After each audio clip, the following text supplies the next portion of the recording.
everybody, you're watching the Christiana 321. I am the Christiana, and I don't know that I like this angle anymore because it's, I don't know it all. You can see a lot of things. Anyway, supposed to post this before the end of January, and it's now February 1st. These are all my 2025 book stats. If you are new here, you haven't seen one of my book videos lately, the way that I have been tracking my books instead of doing Storygraph or Goodreads or anything like that, I just have an Excel spreadsheet where I track the things that I think are interesting and I don't track the things that I don't, and it is not a social media platform, so I'm not influenced by things that I don't want to be influenced by. There are the categories that I track, besides the title, author, my review, which I made 2 videos from last year where I read through my reviews of all the different books that I read. So you can find that. I am putting this in my bookish playlist, so they're both probably in there. Anyway, I track when it was published. I track the author's gender as best that I can, finding their personal site or their author website where they will usually have pronouns in some way or form, or by finding articles where they're featured. So if I get any of these wrong, or if they have changed how they publicly identify, I'm sorry. I also was a little worried that I was reading too much of white authors, and so I started trying to track the author's race. And that one is a little bit more complicated because normally that's not listed unless they, won a prize for Asian American fiction or something. So it was more based off of where they were from and visually, and I feel that's a little icky, but I wanted to make sure that I wasn't reading too homogeneously. Then we have country of origin, the genre, and whether I read it as an audiobook or a physical book. There were a couple that I started as a physical book and I switched to audio at some point, or I don't think I ever went the other way. I think I only ever went from physical to audio. Anyway, so let's get into some of these stats. So, I read 36 books last year, and apparently sometimes I misspelled the word physical as I was typing this in. Let's see. 20 of them were either audiobooks or started off as physical and went to audiobooks. And then, so that means that 16 were physical or physical spelled wrong. And that's gonna bother me, so I gotta fix that right now. Which honestly isn't that bad of a ratio. It's about half and half. All right. So I'm pretty happy with that. I tend to read audiobooks if I'm on long road trips or traveling for work, and so I'm on a plane or a train or an automobile, which would be driving. But I also will listen to it if I'm going for a walk, and I didn't do as much of that last year as I wanted to, but I did recently get a walking pad for my office, which is kind of like a treadmill, but it doesn't go very fast, and it doesn't have safety features like handrails or anything. But the plan is to listen to some of my audiobooks while I'm walking, because in order for the steps to be counted, I can't just like set my phone down to be watching on it, so it's got to be in my pocket. What I have been doing though instead is watching a YouTube video on my computer while I was walking, and so not really helping with my reading goal, but I am getting in some steps. All right, so then genre. This one is complicated because when I classify the genre most of the time, I don't look it up. I just go off of vibes, what I think that it should be classified by. Occasionally when I'm getting the publishing year and some of the other specific data, it'll have a term for the genre, but it's more what I feel like. So we'll just go through it. I read one epistolary novel that was 84 Charing Cross Road. Epistolary novels are when it's like a series of letters or emails or text messages and that sort of thing. And 84 Charing Cross Road, she's writing letters back and forth with the bookstore at 84 Charing Cross Road. Great book. I called it an epistolary novel, but I think might be considered nonfiction because she's publishing the letters that they actually wrote to each other about real life and books and stuff. I don't know. See, I'm bad at genre. I read one that I classified as historical drama.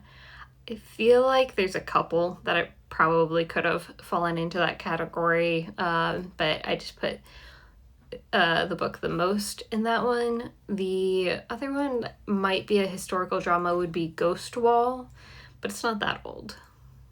I don't know. And then one that is in horror, but it has another thing. What was it? Like gothic fiction or something. Gothic horror. That was Carmilla, the Vampire Story. Man, I did real bad at making genres because I only really have one per genre. And I have With This Kiss by Carrie Hope Fletcher as magical realism. I have two in mystery. One is Murder Your Employer and the other one is The Christmas Party. Both excellent. Although I think I like Murder Your Employer more. Anyway, then I had several that were just plain old nonfiction. My nonfiction categories, sometimes I break it up into memoir, poetry, history, that sort of thing. And then some of them I didn't put a subgenre. So the three nonfictions were Everything is Tuberculosis by John Green. A great book. It's a good book if you want to learn about tuberculosis and you haven't seen John Green's videos. Because he made a lot of videos about tuberculosis, and a lot of the research that went into the book also became short form videos or were included in his interviews about the book or different things like that. And so while it was a good book, I didn't feel like I learned a whole lot more than what was already in his videos. It was just in a different format. But still appreciate him and his writing. Co-Intelligence, about how to use AI as a partner in your work rather than replacing you. And then also as nonfiction, I put Wicked Fox Cities, the book that is the kind of history of where I'm from. And I'm seeing the very next category on this list is nonfiction history, and so I'm going to switch Wicked to nonfiction history. I've got two in nonfiction history. The other one is Atomic Awakening, which is background on the nuclear power world, which is very well done. Like I said in my review of it, I kind of want him to do an update. Then got three memoirs: Coroner Calls, Intimations, and Banana Ball. And then, let's see. Oh no. Damn it. Sorry. Dang it. Jeez. All right. 4 nonfiction professional development. It's Remote Not Distant, The Coffee Bean, and Leading from the Middle, and then Unbreakable. I feel like I didn't really like any of these. Remote Not Distant, I think, was my favorite of those 4. Coffee Bean was interesting, but I feel like barely counted as a book because it was very short. And then one that I just classified as nonfiction, self-help, which was How to Keep House While Drowning. I don't really read self-help books. Professional development is as close as I get to self-help. Then we've got the novellas, which I've got 6 novellas. Rosarita, The Living Statue, Kamigawa Food Detectives, Christmas Carol, and Before the Coffee Gets Cold. I feel like Before the Coffee Gets Cold. Oh, and Shop Girl. Is that all of them? Yeah. Before the Coffee Gets Cold, I don't even know if I would really count that as a novella, because it's a collection of short stories. I don't know. I picked novella. I'm gonna leave it as that. Then I had one play, which was the Miss Bennet Christmas at Pemberley. That was a shame to call it a reenactment of, or not a reenactment, a sequel to Pride and Prejudice. Shame on them. One book of poetry is In the Presence of Absence, the Palestinian poet's autobiography. Could put this in nonfiction. Yeah. It's his memoir. It's written in kind of a poetry-esque thing, and there are definitely poems in it, so we'll call it poetry. Then I've got 2 for sci-fi, both by John Scalzi. I had Starter Villain and Constituent Service. I need to go back and look at what else he's written, because when I read those 2, I was looking specifically for shorter books, but I know that he has longer books, and I wonder if I would enjoy them as much. Because part of my problem with both of those is they should have been longer to be able to have a little bit more depth. But maybe he just doesn't write in depth, and that would be okay too. This one, the next one I have is speculative fiction, ? It's The Unworthy. It is set in the future, post-apocalyptic kind of thing. It was such a weird book. I don't want to think about it. Then a couple of thrillers that probably could have also gone in mystery. I've got I'm Watching You and Verity. Thriller's probably the wrong category. I'll put those in mystery, just so that I can be a little bit more concise with some of my categories. All right, then YA, I've got 4 books. One was Ghost Wall, Ballad of Songbirds and Snakes, Sunrise on the Reaping, and She and Her Cat. And then one that is YA/sci-fi, that's A Psalm for the Wild Built. All of these were excellent. No, that's not true.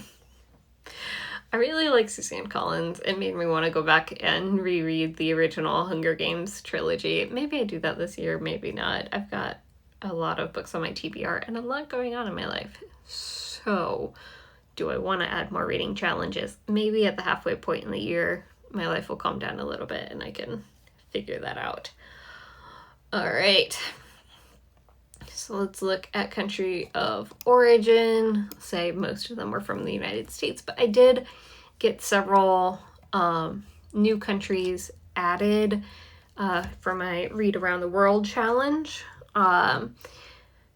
If you don't know, I'm trying to read one book from every country in the world that publishes in English. It can be translated, but it doesn't need to be originally published in English, but I'm not learning a new language just for this challenge. Especially because the languages I would want to learn definitely have books that are translated into English. Anyway, so I got Argentina, Germany, several on here from Great Britain, 4, 5, 6. 6 from Great Britain, which is not a new country for me, but that's where they are. 1 from Ireland. If you didn't know, Carmilla, the author, is Joseph Sheridan Le Fanu, and from what I could tell, he's from Ireland. This one was really hard for me to figure out because it was translated and edited and all this stuff, but so the original author, Joseph Sheridan Le Fanu, and then Carmen Maria Machado contributed the footnotes and did the foreword and everything. And so when I was looking it up, she did the one of the version that I read, but there are a lot of different versions that all have the same base text, but different people have annotated it, So when I was looking it up and trying to get some of the data for it, it was confusing because there were some that the data was more about the editor kind of person than the actual original. Then I've got 3 from Japan, 1 from Palestine, and a whole bunch from the United States. Let's see, 23 from the United States. That seems like too many. Like if you added up all of those numbers. Alright. So then looking at race, there's 1 person who I don't know. I could not find a picture. I found a picture, but it was inconclusive, and I started feeling weird about it. So let's see.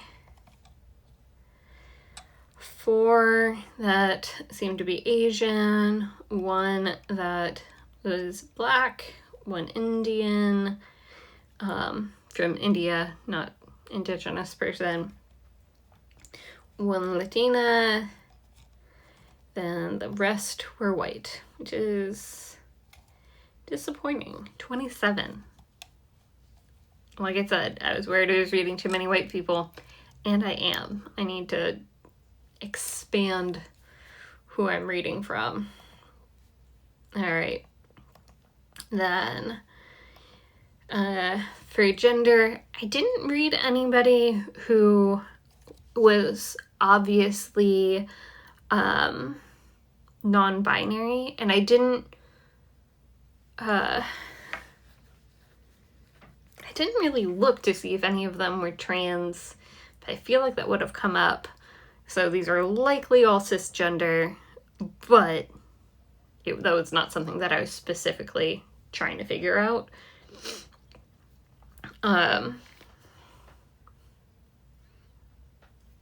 So take it for what it is. So I read 16 men, and then that means 11. That math doesn't work out.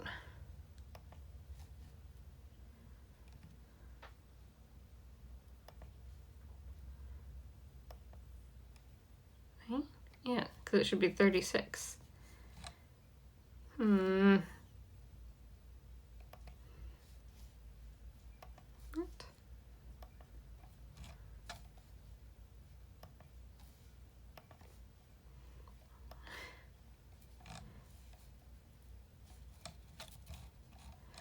very confused. Hang on.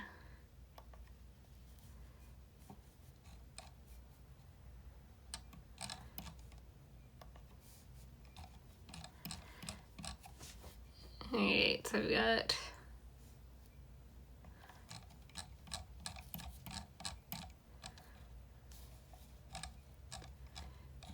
36. So then if I just take out the ones that I read this year,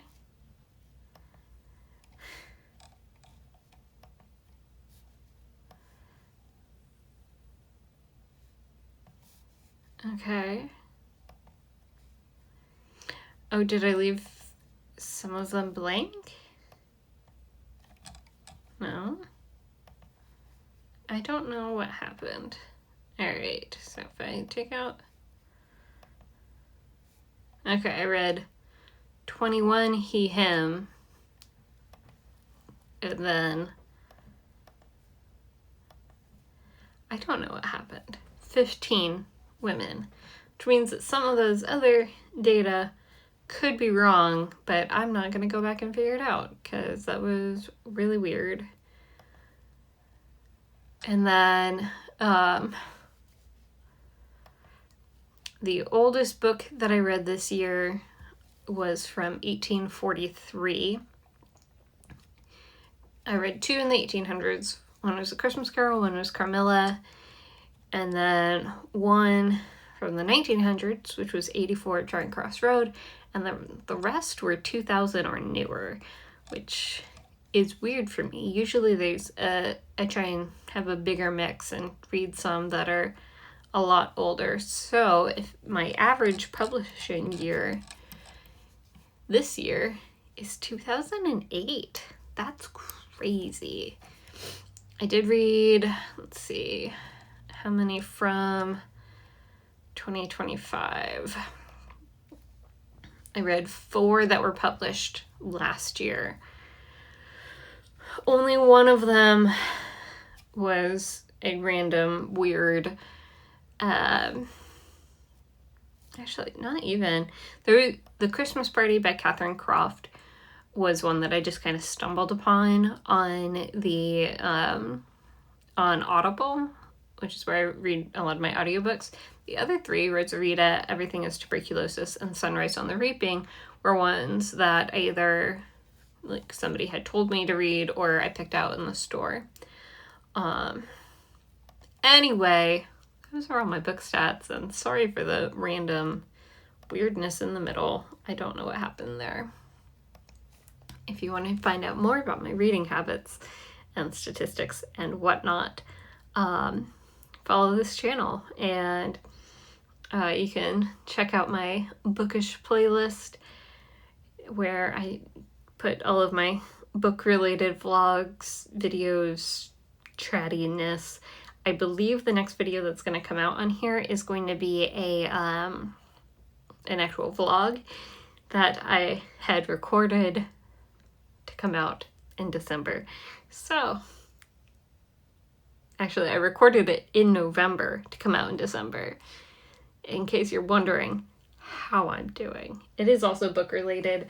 Some of the videos that I have planned for you are not book-related, I promise, but that is the general direction of how my brain is going at the moment. I do have some AI-related videos that I want to put out here.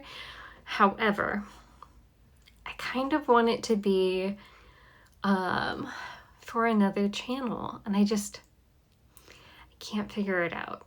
I can't figure out which way I want to go with it. We'll see. Anyway, I hope that you have a absolutely wonderful week, and very excited about this February being a perfect rectangle. Starts on a Sunday, ends on a Saturday. Love when that happens. It does mean that we have a Friday the 13th, which some people think is unlucky, but means that Valentine's Day is on a Saturday. What do you guys think? Is this exciting to anybody else? I saw a video saying that it was only excited to eldest children, but I'm not the oldest, and I find it very exciting So I'm interested. Are you the oldest child? Do you think that it's interesting?